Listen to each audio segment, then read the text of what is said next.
বিশ্বনবী ফাতেমারে বললেন, ফাতেমা, আলী কোথায়? ফাতেমা বলল, আপনার জামাই আলী আমার সাথে ঝগড়া করে বাইরে গেছে। বিশ্বনবীর চেহারাটা আগুনের গোলার মতো লাল হয়ে গেল।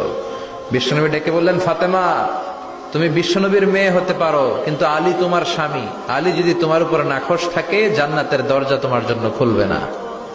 কোথায় গেছে আলী, কোথায়?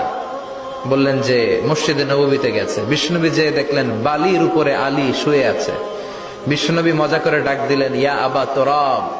তোরাব অর্থ বালি, তোরাব মানে কি? বিশ্বনবী ডাক দিলেন, ইয়া আবা তোরাব, মানে হে বালির বাবা আলী, ওঠো। এখন আলী ওঠে না, রাগ করে আসে। বিশ্বনবী এদিক দিয়ে তাকায়, আলী ওইদিকে তাকায়। বিশ্বনবী ওদিকে আসলে আলী এদিকে তাকায়। মনে মনে করে এতক্ষণ আপনার মাইয়াই গুতাইছে, এখন আপনি গুতাইতেছেন। বিশ্বনবী যাই বলল, আলী রাগ করো না, ওঠো, তুমি আমার চাচাতো ভাই, আমার ঘরেই তো তুমি মানুষ হয়েছো।